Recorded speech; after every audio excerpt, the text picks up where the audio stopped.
జాతీయవాద జర్నలిజానికి అసలైన వేదిక నేషనలిస్ట్ హబ్ ని సబ్స్క్రైబ్ చేసుకోండి. నోటిఫికేషన్స్ కోసం బెల్ ఐకాన్ పై క్లిక్ చేయండి. మనం అటు పాకిస్తాన్ని బైపాస్ చేయాలన్నా, గ్వాదర్ పోర్ట్ను మనము కాంపీట్ చేయాలన్నా, తర్వాత చైనా బీఆర్ఐని కంపీట్ చేయాలన్నా, తర్వాత చుట్టూ కూడా అటు చైనా ఆధిక్యత కనబడుతోంది కదా. సో ఇది మనకు ఏ రకంగా ఇంపార్టెంట్ అవుతుంది, మీ విశ్లేషణ ఏంటి? మోస్ట్లీ గిరిధర్ గారు చెప్పిన అన్ని very valid points and very correct points.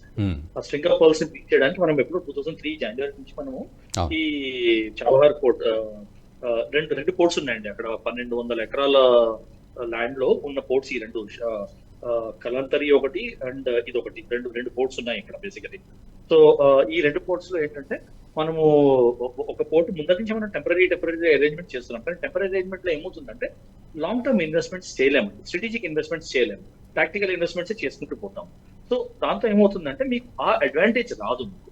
So ఈ 10 year అనేది 10 year ఏదైతే డీల్ చేసామో దీంతో మనకి ఏమవుతుందంటే ఒక చాలా కీలకమైన పాయింట్ టచ్ చేశారు గిరిధర్ గారు, నార్త్ సౌత్ ట్రాన్స్పోర్ట్ కారిడార్. ఈ నార్త్ సౌత్ ట్రాన్స్పోర్ట్ కారిడార్ మీరు చూసారంటే అది ఇండియా నుంచి రష్యా దాకా ఎక్స్టెండ్ అవుతుంది. సో ఇది మొదటి నుంచి ఎగ్జిస్ట్ అవుతుంది, ఇప్పుడు లేదని కాదు. బట్ దెన్ ఏంటంటే మీరు 2 different రూట్స్ చూడాలి. మీరు ఇదివరకు రూట్, ఇప్పుడు కరెంట్ ఉన్న రూట్ చాబహార్ పోర్ట్ ఒకవేళ మనకి డీల్ కాలేదు అంటే మీరు రూట్ చూసారంటే, ఎగ్జిస్టింగ్ రూట్ చూసారంటే మీరు అరేబియన్ సీ లోంచి ఈ స్టేట్ ఆఫ్ మెడగాస్కర్ నుంచి ఈ సదర్న్ గల్ఫ్, పాక్ గల్ఫ్ నుంచి, ఫ్రాన్స్ మీద నుంచి, జర్మనీ మీద నుంచి, నార్త్ సీ మీద నుంచి, ఇంగ్లాండ్, యునైటెడ్ కింగ్డమ్ మీద నుంచి వెళ్ళి స్కాండినేవియన్ కంట్రీస్ కింద నుంచి రష్యాలోకి వెళ్లాల్సి వచ్చేది. సో దానిలో ఏమైందంటే కంప్లీట్ గా సీ రూటే తీసుకునేవారు మీరు.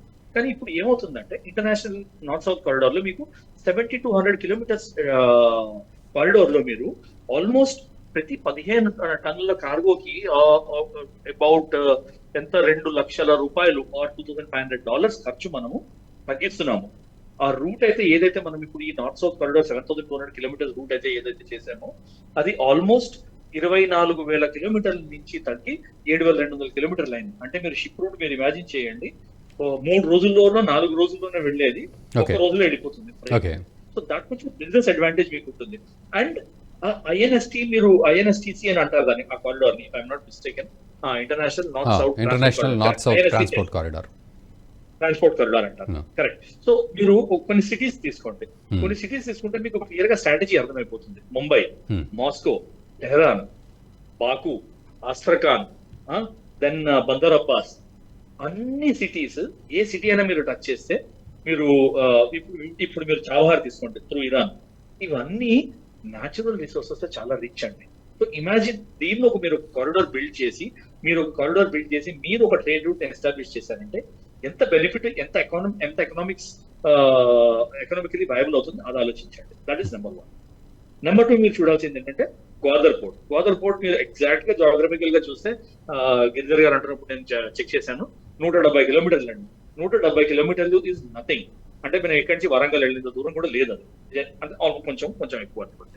సో అంత డిస్టెన్స్ లో మీరు ఒక స్ట్రాటజిక్ పొజిషన్ తీసుకున్నారు, స్ట్రింగ్ ఆఫ్ పర్ల్స్ బీట్ చేయడానికి చాబహార్ పోర్ట్ పట్టుకున్నారు మీరు.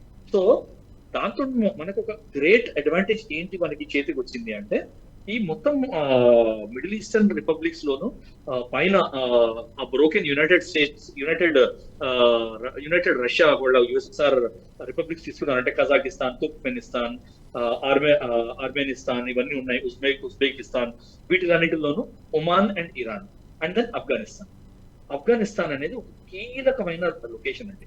It is a land locked country. అంటే ఆఫ్ఘనిస్తాన్ కి ఎక్కడా పోర్ట్ లేదు, మొత్తం అంతా ల్యాండ్ లాక్డ్ కంట్రీ. ఆ కంట్రీని మనం కనెక్ట్ చేసేసాము. And Afghanistan dependence on Pakistan route both in and out, import కి ఎక్స్పోర్ట్ కి ఈ చాబహార్ పోర్ట్ తో ఫినిష్ అయిపోతుంది. That is going to be very very very critical. So ఏమవుతుందంటే పాకిస్తాన్ ని మనం సైడ్ లైన్ చేసి మిడిల్ ఈస్ట్ తోటి ఒక చైన్ హ్యాండ్ డైరెక్ట్ గా కలుపుతున్నట్టు అవుతుంది. మిడిల్ ఈస్ట్ తోని ఆఫ్ఘనిస్తాన్ తోని డైరెక్ట్ గా కంట్రోల్ చేసినప్పుడు, so middle east countries direct గా ఇండియాకి అగేన్స్ట్ వెళ్ళవు. So strategically it's a very huge step. $3,700 million already మనం కమిట్ చేసాం. అక్కడ మనం ఇన్వెస్ట్ చేస్తామని, ఇంజనీరింగ్ ఎక్విప్మెంట్ అక్కడ షిఫ్ట్ చేస్తామని, ఆ పోర్ట్ ని డెవలప్ చేస్తామని. అండ్ మనకి బెనిఫిట్ అవుతుంది అంటే ఇంటర్నేషనల్ కమ్యూనిటీ కూడా బెనిఫిట్ అవుతుంది. సో మీరు ఒకవేళ ఒకటి వాళ్ళు అన్నారు, పటేల్ అని ఎవరో ఉన్నారు వాళ్ళ ఫారెన్ మినిస్ట్రీలో, ఆయన అన్నారు యుఎస్ ఫారెన్ డిపార్ట్మెంట్ లో ఆంక్షల డేంజర్ ఉంది అని.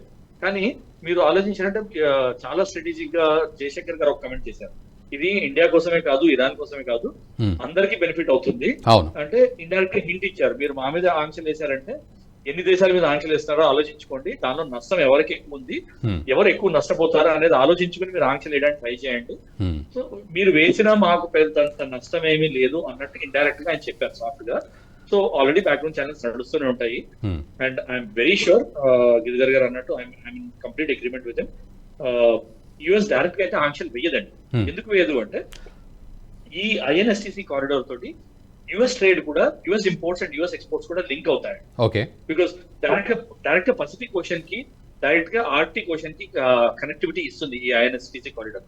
And Pacific ocean and Arctic ocean కున్న కనెక్టివిటీ లేదంటే యుఎస్ కే మేజర్ లాసెస్ అండి. మనకి లాసెస్ అవుతాయి, వేరే కంట్రీస్ లాసెస్ అవుతాయి, అది వేరే విషయం. కానీ యుఎస్ కూడా మేజర్ ట్రేడ్ లాసెస్ అవుతాయి. అది US will not act in contravention to their financial thing. So if you ask me, even 5% chance కూడా లేదు.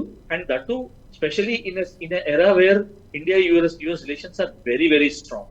ఇండియన్ మనము స్ట్రాటజికలీ ఒక కోల్డ్ వార్ టైం నుంచి మనం స్ట్రాటజికల్ ఒక మూవ్మెంట్ చేసామండి. కోల్డ్ వార్ లో మనం align with the communist side of the cold war, అంటే ఐరన్ కర్టన్ కి ఇట్ సైడ్ ఉండేవాళ్ళం.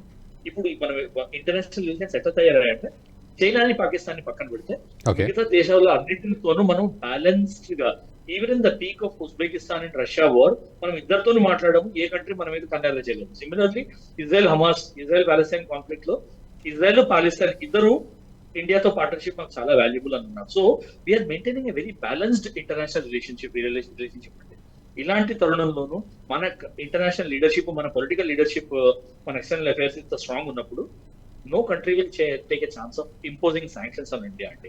అది యుఎస్ఏ చేసిందంటే యుఎస్ఏ పిచ్చితనే, అది చేస్తే చేయొచ్చు, loss is to both sides. But I don't think it lack. ఈ వీడియో మీకు నచ్చినట్టయితే లైక్ చేయండి, 10 మందికి షేర్ చేయండి, అలాగే కామెంట్ల రూపంలో మీ అభిప్రాయాలను మాతో పంచుకోండి. Nationalist hub group of channels ను సబ్స్క్రైబ్ చేసుకుని తెలుగునాట జాతీయవాద జర్నలిజాన్ని ప్రోత్సహించండి. ఈ వీడియో కింద ఉన్న బెల్ ఐకాన్ పై క్లిక్ చేయడం మర్చిపోవద్దు.